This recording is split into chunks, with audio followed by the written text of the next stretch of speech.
Good evening, I'm DK Roster. Welcome back to the TTT News. We've been looking forward for some time to chatting with the Lilly Foundation for Human Development. We have two directors joining us in the forms of Liselle Roberts. Now, the website says she's a minister of religion rooted in community development. We also have Glendora Lashley, a community and youth development specialist with over 20 years experience in the area. Now, we start with you, please, Glendora.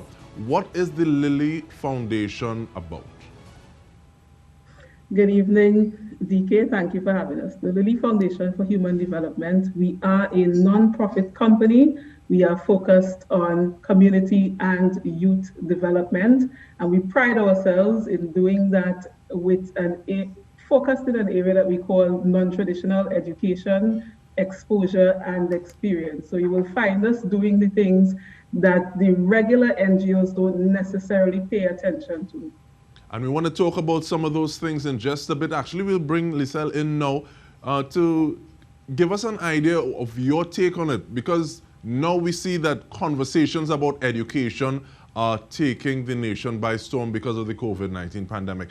And actually, what are some of the gaps that, or some of the ways that you would have addressed that? And while we are answering, I'll also say that if you want to give your input, this is on a national scale, to the Ministry of Education, who's asking for input. We'll put that information up for you. But Liselle, what are some of the ways that you'll address education that are not necessarily the most traditional? Well, we believe that, firstly, that education is one of the ways out of poverty. So we push strongly for youth and young people to be educated. We have been on the ride as well, given tablets and laptops and so on. But I think with the Lilly Foundation, we believe learning through exposure, as Glendora would have said, because, you know, outside of the traditional classroom setting, you learn a lot through your exposure. So you would see the foundation would have had different seminars and so on, and also we would have had cultural exchange where persons would have traveled abroad to have this exposure in culture, and we believe that also impacts the way they view education. So it's not only classroom setting, but what we try to do at the Lilly Foundation is to give a holistic exposure to youth and young people. And I really appreciate that, because sometimes you find people coming out of an educational setting and they're able to take this box and check it. But at the same time, they're not necessarily able to function as a holistic individual in society. So it seems as though you all are doing work to address the individual as someone who needs to learn this specific material, but at the same time, you want to be able to function with people. Definitely. Now, from 2009, Glendora, what are some of the things that you all have said, okay, well, these are the things that we are working towards? Because you're around since 2009, doing good work. But what are some of those things that you've done? So when we started off doing, you know, the basic charity, giving social support in the form of food, school supplies assistance, and so on.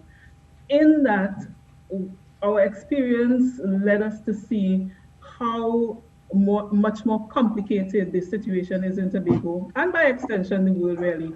But when you're trying to assist, let's say, young people, and then you go home and you see the family situation, and you realize that the level of assistance required is much more than you thought it was. And so we've extended since then to now.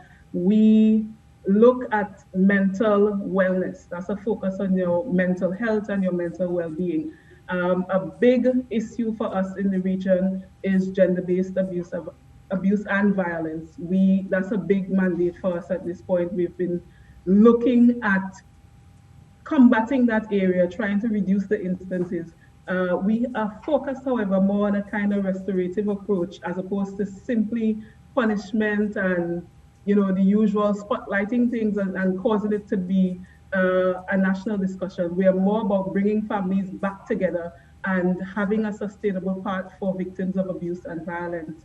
We also maintain our social support programs, the food support, the school supplies assistance, etc. As Liselle said, we also maintain our travel. Unfortunately, COVID has stopped all travel. There's no way to go at this point. We can't go anywhere at this point.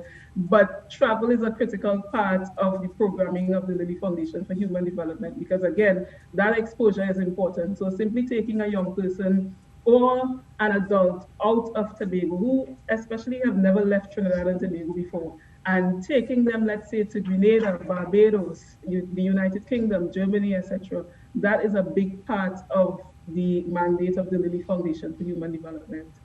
And Liselle, I'll bring you in now, and while we show some pictures or some footage of a conversation being held with some young men. And Glendora just spoke about addressing gender-based violence, gender-based abuse. What kind of conversations do you have with young men about that, both in terms of sharing information as well as getting their thoughts on what they're thinking about it? Glendora did that interview and she would say more, but let me just say this, that we believe that the voice of men and young men are sometimes silenced and override by women, sorry. So a typical example is like on Mother's Day, where you hear a person say, on Father's Day, sorry, Happy Father's Day to my mother who raised me and so on. And sometimes as women, we silence the voice of men, whether it's done intentionally or otherwise. But at the Lilly Foundation, we want to be intentional in hearing the views from boys and from men. We want to create an environment where they are able to be expressive, come into their own, share their own feelings. And, because we believe that men are valuable to our society and we need our men. So at the Lilly Foundation, men are important to us and we try to create that atmosphere where men and boys are free to express themselves. And you said that Glendora will speak more about it, and I'll ask her to do that now. What was the purpose of that exercise, Glendora? So with respect to the We Have Feelings Too video, which shares perspective from men and boys in Tobago on gender-based abuse and violence, over the years since we got into this area on a more serious in-depth role, what we saw or what we heard is that, okay, so women complain all the time. We know the statistics and we're not in any way saying that the statistics are not that what they are. The higher number of victims at this point, reported victims, are women and girls. And so we started off focusing on the needs of women and girls. But when we listened to the women and girls, they were saying that they needed a change from the men and boys. And so we went to the men and the boys and we said, listen, this is what women and girls are saying about you. What do you think? Is it true? If it is true, what can we do to fix it? And we wanted to hear from them, as Liselle said, in a very open and honest way. And what we found out over the years is that men, just like women, men and boys, are crying out. They also want the support. However, the society isn't necessarily one that allows for open expression from men and boys. So the men, you're not allowed to cry. You're not allowed to say I'm stressed out, in any way that makes you look weak and that kind of thing. And so here in Tobago, what we are trying to do is not necessarily to get men crying all over the place, but to be able to say to men and boys, listen, we are listening to you. Let us know what is the support that you want, and we will try to provide that support, because what we're trying to do is rebuild and maintain that family unit that's so important to us. The family unit, when you have a strong family unit, you have a stronger society. And unfortunately, we're focused on all sorts of other things except this primary institution called the family. And so at the Lilly Foundation for Human Development, we're saying to our women and girls, your fathers are important, your brothers are important, your uncles are important. And we're saying to the men and the boys, you are important. And for us to get where we're going, we need you to be on board. We need you to be that foundation member of the unit. And I want to stick up in, we take a short break, we come back on this point, but we are speaking with the Lilly Foundation for Human Development. Stay with us, we'll return after this.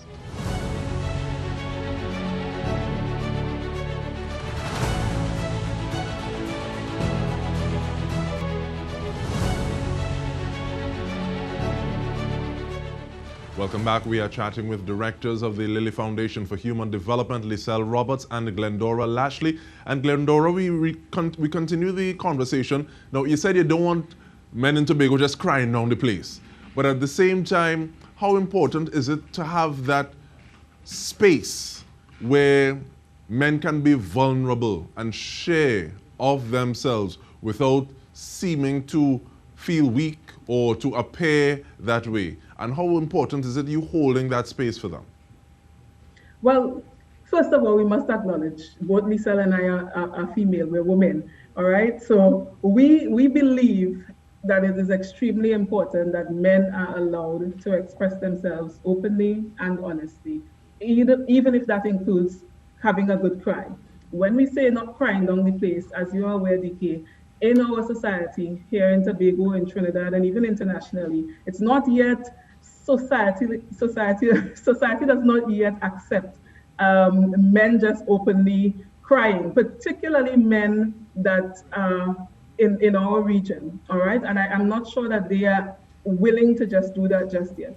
However, what we believe is that in each home, a man should go home or boy should go home and they should feel safe, right? You should be able to express yourself to your spouse, to your children, to whomever is there. You feel safe, and so you get to rebuild yourself and go out again and face the world. Everybody deals with some level of stress and so on. We also advocate for counseling, the use of professional psychologists and therapists and so on. That's still fairly taboo in our society, and we're hoping to be able to make some inroads where people, particularly the men and boys, see it as a viable option in terms of releasing the stress and really dealing with some of the issues that you have to deal with day to day in order to be an individual that's thriving and happy, and your well-being, you're healthy, most important, healthy, and so that you can earn and you can provide for your family and your household.